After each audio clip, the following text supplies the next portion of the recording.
En esta oportunidad tenemos a dos invitados de lujo.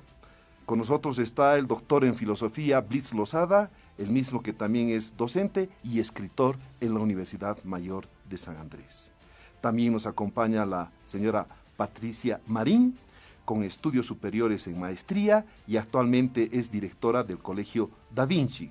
Con ellos vamos a tener una charla interesante respecto a estos tres elementos fundamentales que son pilares y esencia en la construcción de cualquier comunidad, de cualquier ciudad y sobre todo la básica formación de lo que es el Estado. Mi estimado Blitz Lozada, ¿por qué la ética es fundamental en la construcción del sujeto social, de las personas, de los ciudadanos, de los hombres y las mujeres del quehacer cotidiano de la vida? Muy buenas tardes, Blitz. Buenas tardes, Johnny, gracias por invitarme otra vez. Es un gusto compartir contigo y los destacados invitados que siempre tienes. En esta ocasión, la magíster Patricia Marín, a quien conozco desde hace mucho tiempo y que creo nos va a orientar bastante en los temas que nos ocupan. Yo querría empezar hablando de la ética y la moral, diferenciando los conceptos. A veces se los toma como sinónimos, es decir, es lo mismo decir ética o decir moral, y se pronuncian juicios como esta persona es inmoral o esta persona no tiene ética. Particularmente esta expresión, esta persona, cualquiera que fuera, no tiene ética o es antiética, fulana de tal, fulano de tal es antiético, en realidad no tiene sentido y es bastante imprecisa esa expresión, es incorrecta, porque no son sinónimos. Y permíteme, Johnny, explicar técnicamente la diferencia. La ética es una disciplina de la filosofía. Y una disciplina supone el estudio de un objeto.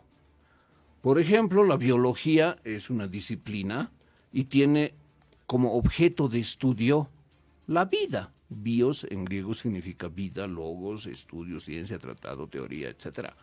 Entonces, biología es una ciencia que estudia la vida.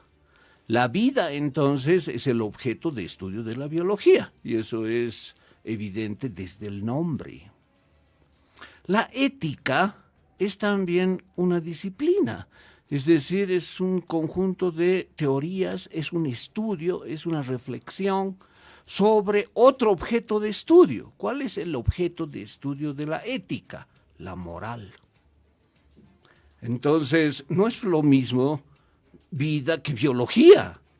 Sería ridículo decir, por ejemplo, este murciélago no tiene biología. Es equivalente esa expresión a decir, esta persona no tiene ética.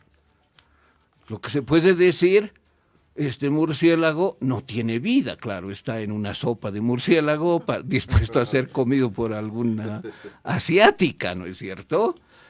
Podemos decir entonces este murciélago no tiene vida y es correcto, pero decir este murciélago no tiene biología es absurdo. Y quienes dicen esta persona no tiene ética o es antiética caen en ese absurdo, porque no puede atribuírsele tener o no tener a una persona una disciplina. Se puede decir esta persona no es moral o esta persona es inmoral, eso sí. Pero decir esta persona no es ética o es antiética, no está bien. Entonces, esa es una primera digresión que hay que establecerla para no confundir la ética con la moral. La segunda distinción es que no existe una sola moral. Es decir, hay diferentes valoraciones, estimaciones, aprecio de lo que está bien para algunos y de lo que está bien para otros. Para un asiático tomar una sopa de murciélago, viendo el murciélago ahí en el plato, está muy bien. No solamente es un gusto, sino es parte de una costumbre, de una cultura de lo que significa la palabra moral. Moral viene de mores, que quiere decir costumbres, hábitos, cultura. Entonces, parte de su moral es consumir una sopa de murciélago y eso está muy bien. Y quien lo haga está también haciendo una acción buena. Entonces, la moral, no se puede decir existe solo una moral. Existe la moral del asiático que incluye, por ejemplo, esas prácticas. Pero para otras personas, sus costumbres, sus hábitos, su manera de vivir y de compartir incluye aspectos que son contrarios a lo que otros aprecian. Por ejemplo, rechazar como inmoral consumir una sopa de murciélago. Ahora, claro, es que no es muy apropiado decir es inmoral. Ya, está bien. Puede ser cuestión de gusto, que es otra cosa, ¿no? Pero hay otro tipo de acciones que también hay que considerarlas como propias de morales diferenciadas.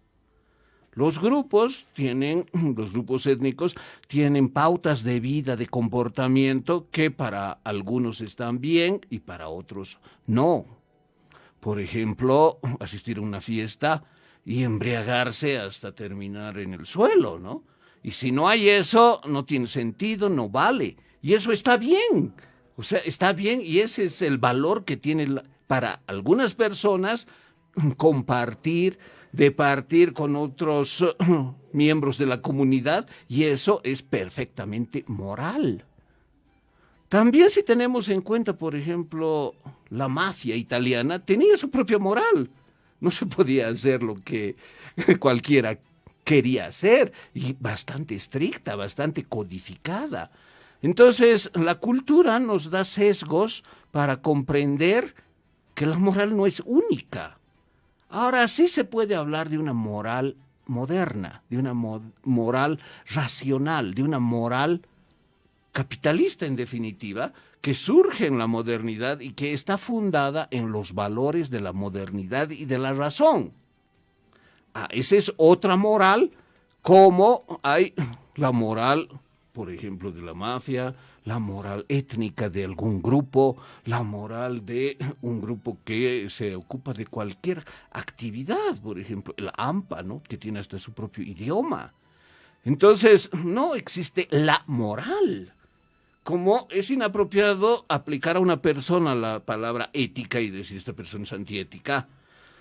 Cuando alguien dice esta persona es inmoral, hay que entender que es para la persona que dice fulano de tal es inmoral, se entiende que la persona que dice eso tiene una moral diferente a la moral de la persona juzgada, que posiblemente esté actuando la persona juzgada moralmente. O sea, la persona juzgada por B puede actuar moralmente según la moral de la persona A. Entonces, decir inmoral supone que yo estoy asumiendo que mis pautas morales son universales, únicas y desde las que yo juzgo, cuando puede ser que la persona B a la que estoy juzgando esté actuando según sus propios códigos morales que le hacen actuar así y cree que debe actuar así, porque la moral no es única, es decir, hay morales diferenciadas. Por lo tanto, inclusive cuando se dice esta persona es inmoral, hay que entender que lo digo yo que tengo esta moral. Para mi moral, que incluye A, B, C, D, etc., estos actos son inmorales. Y bueno, desde mi punto de vista y desde mi moral, efectivamente yo puedo censurar y rechazar esa actitud porque no condice con lo que yo considero lo que es bueno pero es posible que la persona juzgada por mí esté actuando según sus códigos y sea perfectamente moral, según sus propias costumbres, hábitos, principios y valores. Entonces, que aparezcan en política juicios de valor que dicen fulano o fulana de tal es antiética, ya es una aberración. Ya, pero fulano sutano es inmoral, es algo incompleto. Porque lo que hay que decir es inmoral teniendo en cuenta estos valores, teniendo en cuenta estos principios, teniendo en cuenta estas pautas de comportamiento que fulano de tal transgrede. Entonces, desde ese punto de vista, toda crítica moral cae dentro de una posición muy relativa. Quiere decir que se da en función de un conjunto de valores, de pautas que yo establezco y que desde las cuales yo puedo juzgar al otro, pero que no es un juicio universal, porque el otro puede hacer lo que hace siguiendo su propia moral. Entonces, las evaluaciones morales siempre son relativas. Aquí no entra aspectos jurídicos. O sea, tampoco hay que confundir la moral con lo que está penado por la ley, que es la transgresión, el delito. O sea, se mezcla cuando una persona comete un delito, y eso depende también del sistema jurídico. Es decir, en algún país abortar, por ejemplo, es legal. Entonces no se puede decir, esta mujer que ha abortado es una delincuente. Pero en otro sí puede ser delincuente porque delinque. ¿Qué quiere decir que delinque? Que va contra lo que establece el orden jurídico de ese país. Y no solo ella, sino todas las personas que son parte de un aborto, por ejemplo. Pero eso es un tema relacionado con la ley, con el cumplimiento de la ley. El tema moral es otro tema, porque no tiene que ver con la ley, tiene que ver con las propias pautas de comportamiento, con lo que uno considera que está bien y mal hacer y con lo que asume que debe ser su manera de actuar con permisividad y con restricción. Y eso también supone que puede evaluar y juzgar al otro. Pero como he explicado, juzgar al otro siempre es algo relativo, porque no hay una moral universal. La pretensión de la modernidad ha sido crear una moral universal. Y esa es la moral del capitalismo basada en la ética de los valores y que se basa en la razón también. Pero la posmodernidad ha cambiado eso. Interesante la explicación que nos hace Blitz Losada respecto a dos conceptos, la ética y la moral, pero de manera diferenciada. Ahora, siguiendo esta misma lógica, le vamos a preguntar a Patricia Marín, ¿por qué la ética es fundamental en esa construcción racional, se puede decir, del sujeto social, de la persona? Porque de alguna manera Blitz nos ha manifestado que la ética es una disciplina de la filosofía.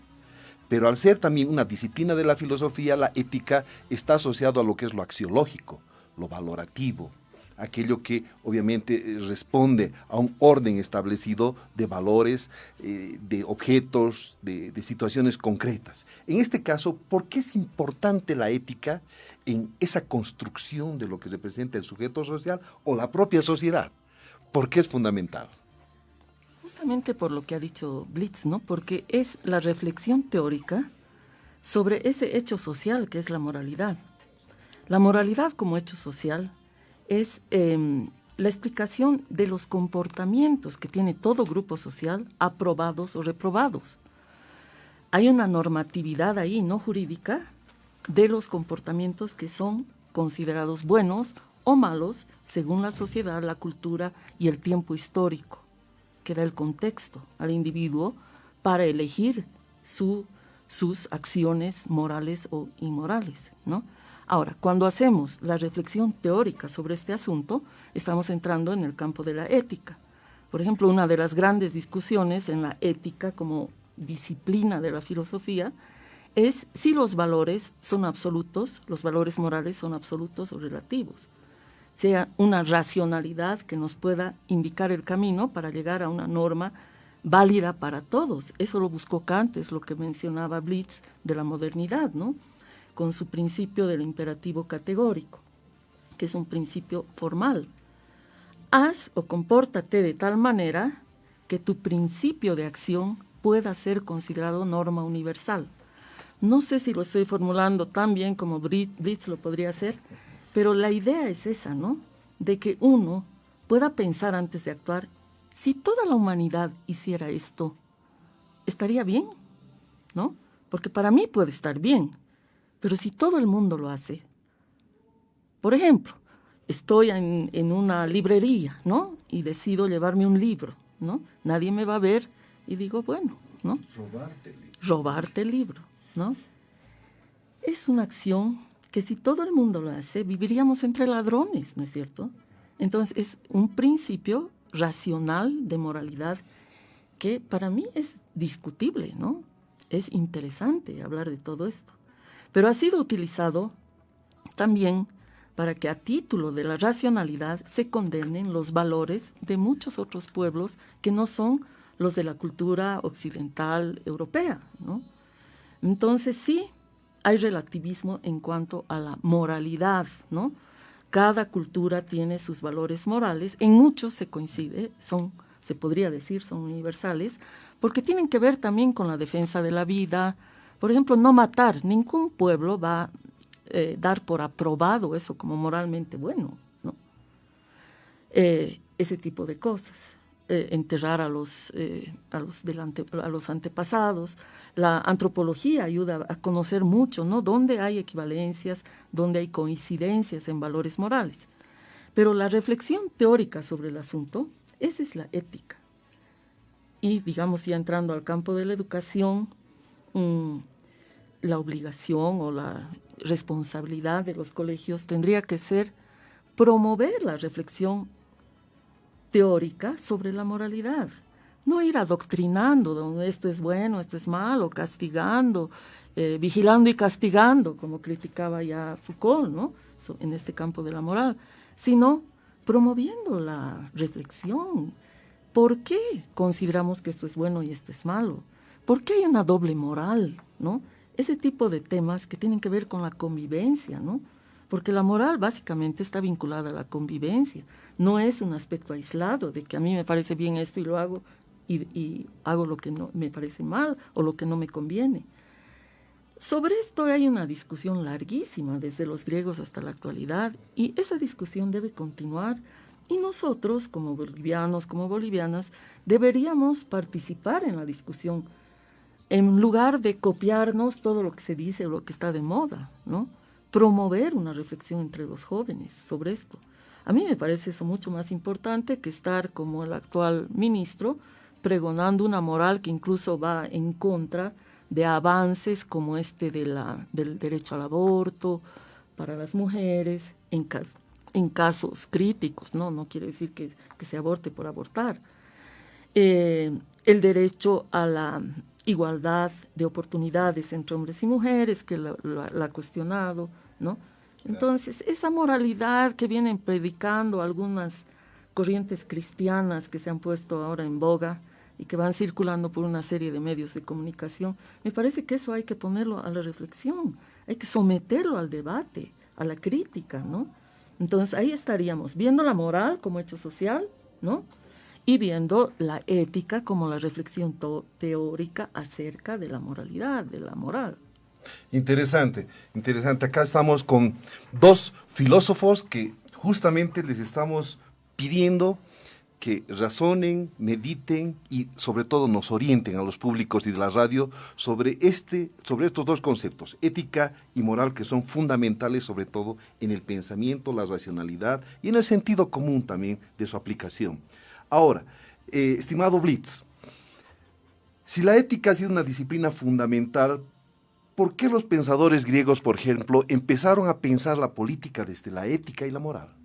Fue fundamental esto para poder pensar cómo se va a construir la sociedad, cómo se va a construir con valores el sujeto social, hacia dónde debe apuntar prácticamente el vivir bien, que habían pregonado, por ejemplo, estos antiguos pensadores. Desde Aristóteles, que es el clásico de la antigüedad en elaborar la filosofía política, hasta el Renacimiento, la reflexión sobre la política ha estado subordinada a la ética. Y esa es muy importante puntualización que tú haces, Johnny, porque se veía a la política como una actividad tan importante que implicaba deberes morales de los gobernantes, como también de los gobernados. Deberes morales, es decir, para la convivencia hay que cumplir un código de acciones y obviamente no transgredir lo que está prohibido, porque lo que está en juego no es, como dice Patricia, algo individual, sino es el bien común. En la política lo que está en juego es el bien común. ¿Y qué es eso? Lo que beneficia a la colectividad. No a todos, porque siempre van a haber algunos disconformes, pero a la mayoría. Y que sean políticas sostenibles para beneficio de todos, es decir, con proyección. No algo que todos puedan aplaudir un momento y al día siguiente tengan que vivir las consecuencias más nefastas por esa acción aceptada, pero sin proyección. Entonces es la proyección y el sentido de favorecer a la mayoría con contenido sustentable. Y eso supone acciones morales. Por ejemplo, que un político sea corrupto, además de ser un delito, es una grave transgresión con contenidos y códigos morales que tienen que ver con el bien común. Ya Patricia señalaba, yo soy político y comienzo a robar y según la moral kantiana tengo que esperar que todos los políticos hagan lo mismo. Y eso es lo que sucede. Y no solo eso, los políticos con su acción de ese tipo enseñan a los jóvenes y a los que no están en la política pero quieren ingresar que el sentido es ese. El sentido de la política es enriquecerse, robar, quedar impune, manipular a jueces, manipular leyes y crear todo un contubernio para destruir, dañar de manera irreparable el bien común. Entonces el costo moral de eso es altísimo, además que son delincuentes y que pueden quedar impunes por la manipulación política que hacen. Entonces eso ha prevalecido desde la Grecia democrática, desde Aristóteles hasta el Renacimiento. Y quien ha destruido eso, pero no lo ha hecho de manera pública, es Maquiavelo. Maquiavelo ha destruido eso diciendo la política no tiene que estar relacionada con la ética. Es más, es perjudicial para nosotros, bueno, no nosotros, ¿no? Ustedes. ¿Quiénes son ustedes? La carta que envía Maquiavelo a Lorenzo el Magnífico, que son los políticos. Es la teoría de las élites, ¿no? O sea, ustedes los políticos deben estar conscientes que si tienen algún resquicio moral, si quieren actuar moralmente, van a fracasar en política. Porque el que triunfa, y dice además el virtuoso, ser virtuoso en política significa no tener escrúpulos, robar, matar, contratar mercenarios, traicionar, hacer lo que sea, porque todo eso es un medio para conseguir el único fin que interesa en la política, que es mantener y acrecentar el propio poder. Pero eso no puede decir a todos, imagínense que lo hubiese dicho a los gobernados. Hubiese conseguido el repudio de todos los gobernados, ¿no? Tenía que hacerlo en secreto a los gobernantes. Y es así que existe una moral secreta de los gobernantes, que ellos saben cómo hay que actuar, y son los expertos en corrupción, y son los que mejor pueden hacer, y sin ningún escrúpulo, lo más conveniente para enriquecerse, para mantener el poder, para dividir al enemigo, para conseguir los fines de sus grupos, de sus familiares, etc. Entonces, con la destrucción de la ética como pilar teórico para el ejercicio del poder, lo que se ha producido por esta teoría de las élites es precisamente el decaimiento de la propia práctica política, desvinculándola del deber social moral. Y eso es lo que de alguna manera la modernidad y el racionalismo tratan de recuperar al establecer valores universales que incluyen también a la práctica política. Bien decía Patricia la máxima de Kant, ¿no? Obra de manera tal que la máxima de tu acción se convierta en ley universal. ¿Qué quiere decir eso? Es el principio que va contra toda heteronomía. La heteronomía significa que la norma moral la da otro. Y Kant está en contra de eso y critica eso porque trata al sujeto como un niño.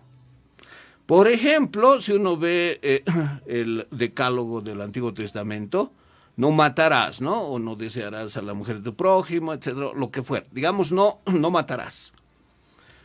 Si uno acepta eso como un principio moral, porque está escrito en la Biblia, en el Antiguo Testamento, y es un principio moral universal, lo asume así, esa es moral heterónoma. Es decir, otro me está dando la norma moral, me está imponiendo la norma moral. ¿Quién? Un libro, una religión, el escritor, quien sea, no importa, pero es otro. Y esa es la moral heterónoma.